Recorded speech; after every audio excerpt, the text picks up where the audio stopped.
አብዛኛው ሰው እየተፋታ ያለው ዝሙት ምስሎችን አንደኛ በማየት ወይም በፖርኖግራፊ ሁለተኛው ደግሞ በግብረ አውናን አሁን ላይ በጣም እየተሰማ ወይንም ደግሞ እየዋለ እያደረ እየበዛ የመጣብን ችግር የግብረ አውናን ችግር ነው። እንደነዚህ አይነት ችግር ውስጥ የወደቁ ሰዎች ራሳቸውን መግዛት አይችሉም። ራሳቸውን መግዛት የሚችሉበትን አቅም ለሰይጣን አሳልፈው ስለሰጡት ነው። በቃ ራሳቸውን መግዛት ስለማይችሉ እምቢ ማለት አይችሉም። በቃ እንደተሰማቸው ወዲያውኑ መፈጸም፣ እንደተሰማቸው ወዲያውኑ ዘራቸውን አፍስሰው ደስታ ስሜት ተሰምቷቸው ከዛ በኋላ ማለፍ ነው የሚፈልጉ። እምቢ ማለትን የመሰለ እኮ ጸጋ የለም። በነገራችን ላይ ክርስቲያኖች በግብረ አውናን ውስጥ ያሉት ሰዎች ሶስት ነገሮች ይሰማቸዋል ይላሉ አባቶቻችን ሲናገሩ። አንደኛው ጸጸት ነው። ይሉታል፣ ይሞክሩታል። ጸጸቱ ሲደመር ሀፍረቱ ሲደመር ራሳቸውን መጸየፋቸው በጣም እየተጨመረ ሲመጣ ያላቸው ብቸኛ አማራጭ ምን ማድረግ? ራሴን ባጠፋ ይሻላል ይላል። ወንድም እህቶቻችን ራሳቸውን የሚያጠፉበት ምክንያት ሰውረውን ነው እንጂ ግልጥ ቢወጣ ይሄ እንደዚህ አይነት ችግር ውስጥ ያሉ ወንድም እህቶቻችን እንዴት ብዬ ነው እግዚአብሔር ፊት ቆሜ ራሱ ጸሎት የማደርገው? ከነ ርኩሰቴ ከነ ኃጢአቴ ይሄን ድርጊት አድርጌ ይላል። ይሄን ድርጊት እንዴት እናቆም የሚለው ዋነኛው ማሰሪያው ነጥብ ይሄ ስለሆነ በዚህ አይነት መሰረት ስናየው ለማቆም ምን ማድረግ አለብን ሲባል እንደነዚህ አይነት ርዕሰ ጉዳዮች በቤተ ክርስቲያን መማርም ማስተማርም መነጋገርም በክርስቲያኖች ዘንድ ግድ ይጠበቅብናል። ምቀኝነት በነገራችን ላይ የሚገለጠው በተግባር ነው አይደለም። ምቀኝነት የልብ ሐሳብ ነው። አንድ ሰው ምቀኛ ነው የምንለው የሚያስበውን አውቀን ነው ወይስ ከሚያስበው ነገር በመነሳት ድርጊቱን አይተን ነው? ድርጊቱን አይተን ነው። ስለዚህ አውናንን ምቀኛ ነው ብለን እንኳን ብንከሰው ለመነሻ ምክንያት ማድረግ ነው። ምቀኝነቱን የገለጸበትና ምቀኝነቱን ያሳየበት መንገድ ነው እግዚአብሔር አምላክ ምን እንዲያደርገው ያደረገው እንዲቀስፈው ምክንያት ሆነ። ያም ደግሞ ምንድነው? ዘሩን ማፍሰሱ ነው። ይሄስ ታዲያ አሁን በዘመናዊው ዓለም ላይ ወንዶችም ይሁኑ ሴቶችም ጭምር ከሚያደርጉት ከዚህ ካልተገባ ኃጢአት ጋር ምን አያያዘው ሊል ይችላል። ምክንያቱም አውናን እያደረገ ያለው ሲነበብ እንደሰማችሁት የሆነች ሴት መታለት ያቺን ሴት ከማግባትና ለወንድሙ ዘር ከመተካት ይልቅ አልፈልግም ብሎ ማለት ነው። አሁን ባለንበት ጊዜ ላይ ግን አንድ ሰው ግብረ አውናንን የሚፈጽመው ወይንም ደግሞ ራሱን በራሱ ለማርካትና ከጋብቻ ውጪ ቅዱስ የሆነውን ለማህፀን ዘርን ምክንያት አድርጎ ሊሰጥ የሚችለውን የራሱን ዘር እንዲያፈስ ምክንያት የሚያደርገው ግን ሴቶችን ብቻ ማየት 1000 ጊዜ ብታደርጉት ያን ያክል አትደናገጡ። የምስራቃውያን ሊቃውንት ነው እንደዚህ የሚሉት። ቃል በቃል ላንብብላችሁ። 1000 ጊዜ እንኳን ብታደርጉት ያን ያክል አትደናገጡ። ምክንያቱም መደናገጣችሁ ከኩራት የመጣ እንዳይሆን ተጠንቀቁ ይላሉ። አንዳንድ ሰው በኃጢአት መውደቁ የሚያስደነግጠው ኃጢአት መስራቱ አይደለም። እኔ እንዴት ይሄንን አደረኩኝ? እንዴት እኔ እንደዚህ ወደኩኝ? እኔ ኩራት ነው የሚሉት። ኩራትህ እንደዚህ ካደረገህና ይሄ ኩራት ካለብህ ነገም ትወድቃለህ። ስለዚህ መውደቅህ አያስደነግጥህ። በመውደቅ ውስጥ ግን የሚሰማ ሐዘን፣ ራስህን ዝቅ ማድረግን ግን አጠንክረው በራስህ ጉልበት የማትመካ ከሆነ እግዚአብሔር ያግዝሃልና ይላል። እግዚአብሔር ሁላችንንም ያግዘን። 9ኛው ራሳችንን ከልክ በላይ አንጫ ነው። ወይንም ደግሞ ራሳችን ላይ ክፉ ለማድረግም ጭምር በደንብ አድርገን በሮችን አንክፈት።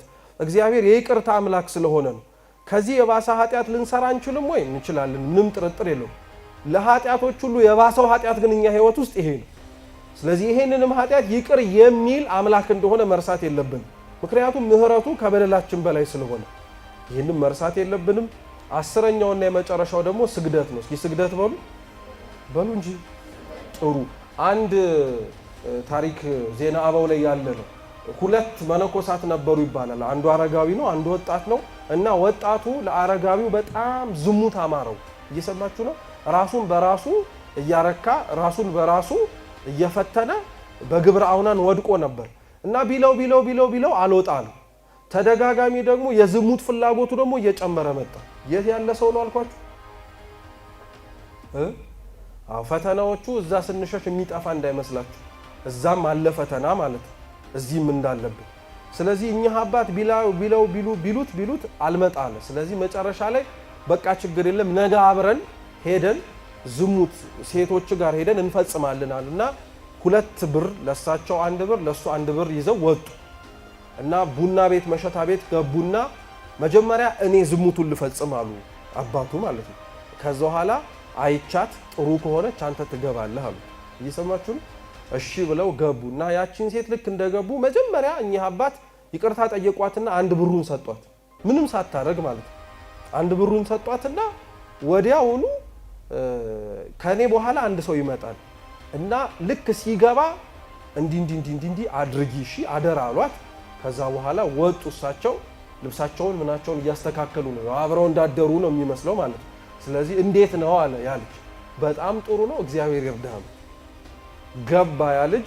ልክ እንደገባ ሳንቲሙን ሰጣትና ፈቃዴን ፈጽሚልኝ አለ። በቃ ፈቃድህን ከመፈጸሜ በፊት አስቀድሜ እኔም አንተም ማድረግ የሚጠበቅብን ነገር አለ ጎበዝ እንድትሆን ከፈለክ አለችው። እየሰማችሁ ነው? ያው ልምድ ስላላት ነው እሷ እየመከረችው። እሻለና 20 መጀመሪያ እንስገድ አለች። እየሰማችሁ ነው? 20 ሰገዱ። አሁን ደግሞ 30 እናርገው አሉ። 30 አረጉት። አሁን ደግሞ 50 እናርገው አሉ። 50ኛው ላይ ሲደርስ በጣም የዝሙት ጾር እንደ እሳት ሲበላው የነበረው ያ ወጣት መነኩሴ የገባበት ሁኔታና ያለበትን ሁኔታ አይኑን ገልጦ ማየት ጀመረ። እና ምን ላደርግን የመጣሁት ለምንስ ነው እዚህ የምሰግደው አለ። ለምንድን ነው እዚህ የምሰግደው? ለምንድን ነው እዚህ የሚያሰግዱኝ አለ። ከዛ በጣም ሲደነግጥ ብሩን ሰጥቷት ይቅርታ ጠይቋት ወደ መጣበት ገዳም ተመለሰ። ይሄ ብቻ አይደንቅም በነገራችን ላይ እሷም በስግደቷ ራሷን አይታ ወደ ገዳሙ እንድትገባ ምክንያት ሆኖላት እና ወንድም እህቶቻችን በዚህ ስራ ውስጥ የተሰማሩ ሰዎችን በጣም አድርገን ነው ማሰብ ያለብን። ክርስቲያኖች ብንችል አንጸየፋቸው፣ ብንችል አይተናቸው ከንፈራችንን መጠን አይ ምን አንበላቸው።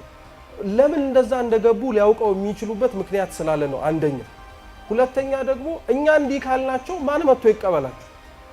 ቤተ ክርስቲያን ውስጥ ያለ የይቅርታ በር ክፍት እንደሆነ በእኛ ውስጥ አይተው መግባትን እንዲፈቅዱ ካላመቻቸንላቸው ማን ያስገባቸው?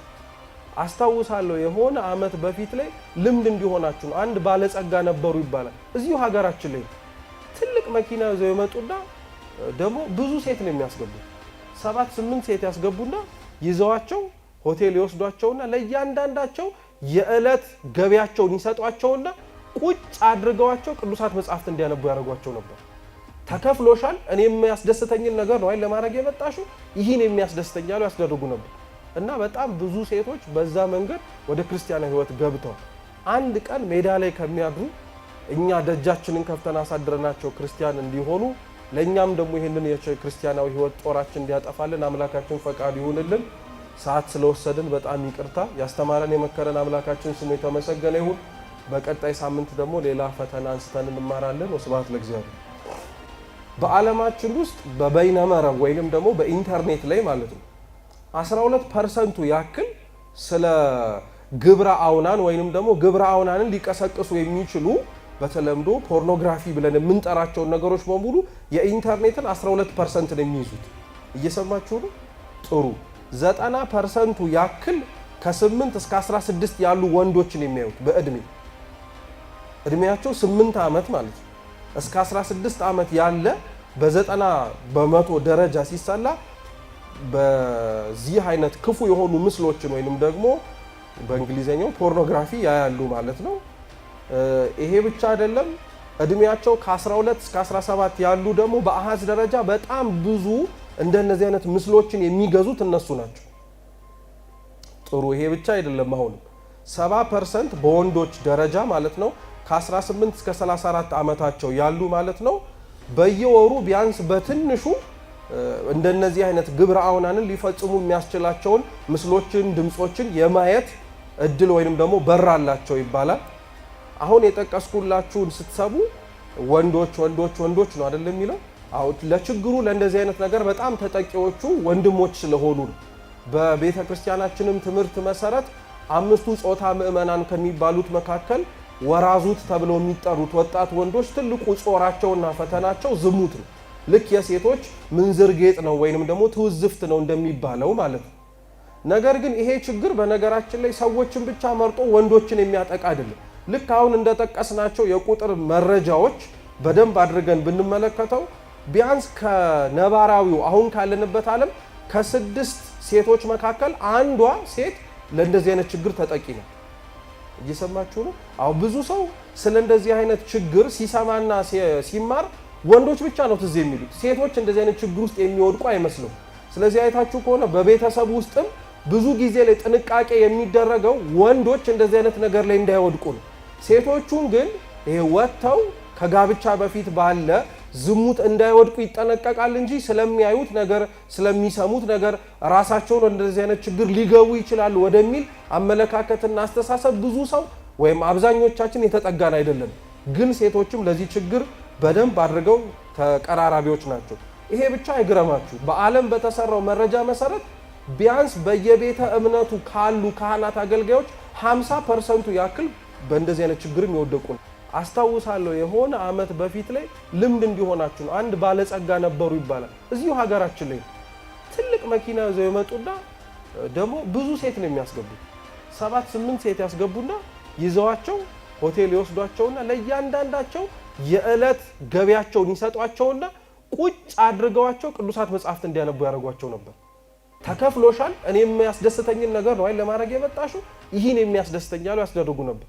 እና በጣም ብዙ ሴቶች በዛ መንገድ ወደ ክርስቲያናዊ ህይወት ገብተው አንድ ቀን ሜዳ ላይ ከሚያድሩ እኛ ደጃችንን ከፍተን አሳድረናቸው ክርስቲያን እንዲሆኑ ለኛም ደግሞ ይሄንን የክርስቲያናዊ ህይወት ጦራችን እንዲያጠፋልን አምላካችን ፈቃዱ ይሁንልን። ያስተማረን የመከረን አምላካችን ስሙ የተመሰገነ ይሁን።